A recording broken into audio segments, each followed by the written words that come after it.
Le monde traverse actuellement une crise énergétique majeure du fait du conflit dans le Golfe. Les économies ne peuvent pas fonctionner sans le pétrole et le gaz, notamment le gaz naturel liquéfié, le GNL.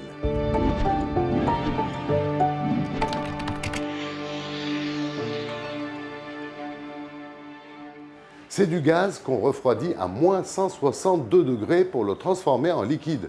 Et ça change tout. Pourquoi? Parce qu'un gaz prend énormément de place. Mais une fois liquéfié, son volume est divisé par 600. Du coup, on peut le transporter en bateau partout dans le monde. Et ça a complètement transformé le marché du gaz. Aujourd'hui, le commerce mondial de GNL représente 430 millions de tonnes par an. Un marché global avec 20 pays exportateurs et 50 importateurs.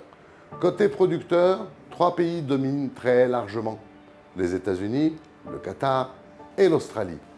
À eux seuls, ils représentent 60% des exportations mondiales.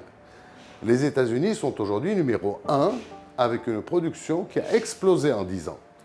Côté consommateur, le centre de gravité est en Asie.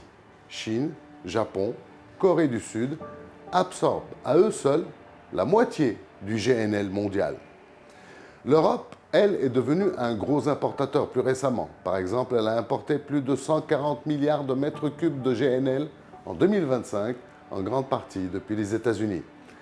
Concrètement, le cycle est simple. On extrait le gaz, on le liquéfie, on le transporte en bateau, puis on le regazéifie à l'arrivée. C'est plus cher, plus énergivore que les gazoducs, mais ça offre une flexibilité énorme. Et c'est exactement ce qui a permis à l'Europe de remplacer rapidement une grande partie du gaz russe après 2022 et la guerre en Ukraine. En résumé, les gazoducs, ce sont des routes fixes entre voisins. Le GNL, ce sont des routes maritimes mondiales. Et aujourd'hui, c'est ce système-là qui redessine la carte de l'énergie.